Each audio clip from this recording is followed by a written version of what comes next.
Just don't step on the yellow stuff. I definitely had a goal of like coming in here and cleaning up for you.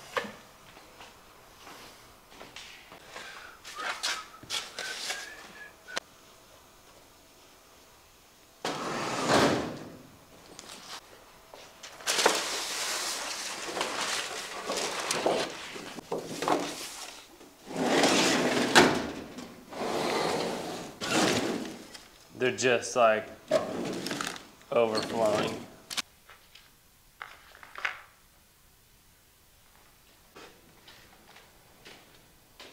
I try to have like similar materials for, different materials for the same colors. This is a pastel. It's something I can move around a little bit with this goop I use, this acrylic matte medium. So I can seal it, but I can also move it around and like create a little bit of pigment that I can then like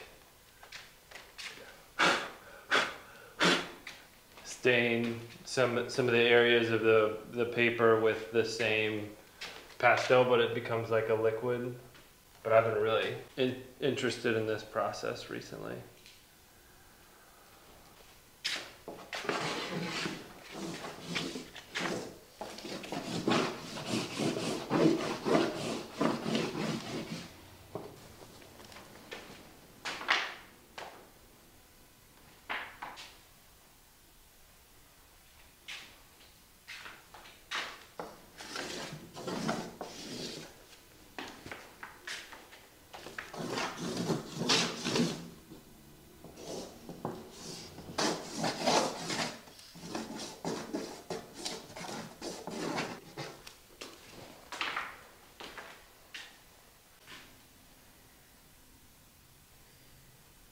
I've had this sketch that I keep kind of like doing and overdoing.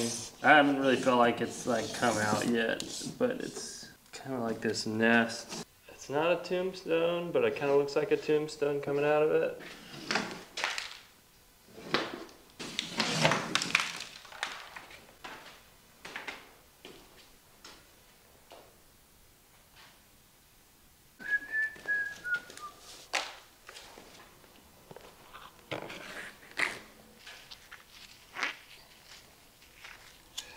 Some of these pieces just come together. I'll be sketching and I love how this one looks. The scale is correct, and so I'll work on this same scale. Try to do an underdrawing similar to, you know, these blue marks, these green marks. Create a background that's interesting, and then bring in these large shapes, you know, which have their own texture and relate to one another. I don't really know how it shakes out in the end. Most of the time it doesn't work out. Kind of some new parameters that I've been doing on some of these drawings where I'll bring in some sort of structure. So like bring a box into the composition and then I'm working inside of it. I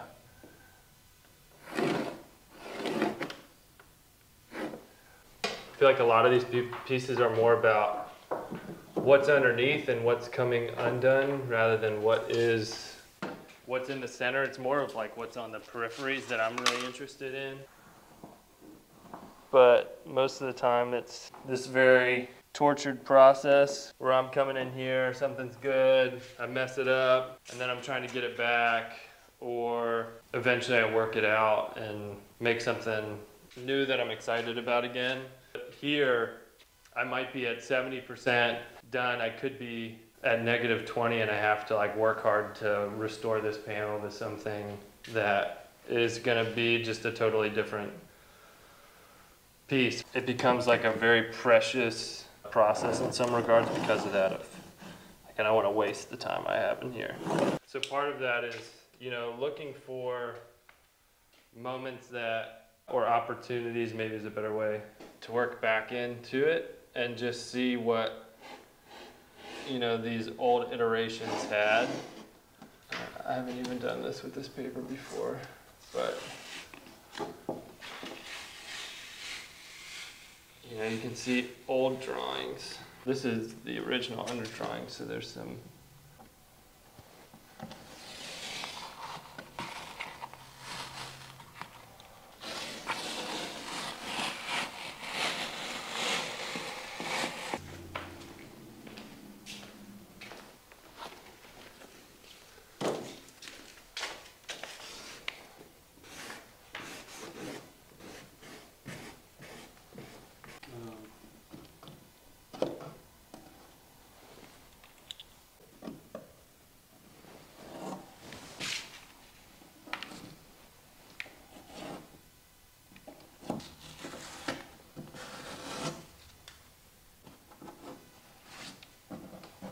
which a lot of my work is about understanding that there's more under the surface, but not necessarily knowing how to access it.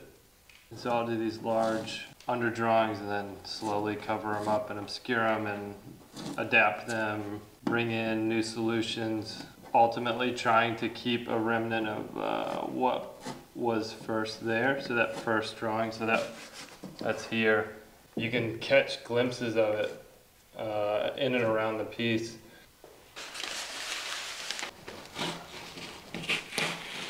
Sometimes I leave it for the last minute so that I can't change it and I just gotta go, and I'll snap a photo, go home, and then I'll just find myself like looking back at that photo all weekend, thinking about what I want to do when I get back in. This is the kind of part that I've been hoping to get back down to, but here's some of the original drawing. It looks very different.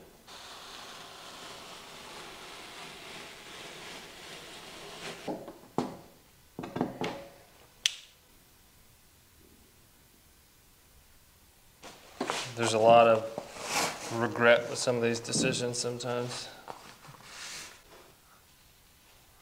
But I do like some of it. Some of it'll stay.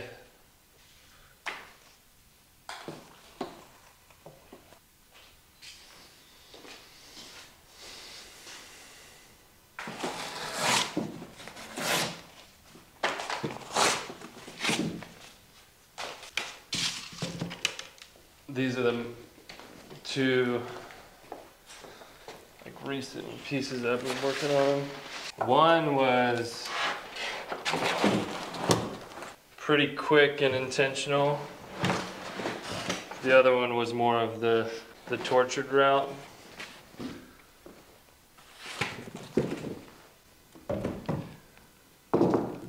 Happened fast and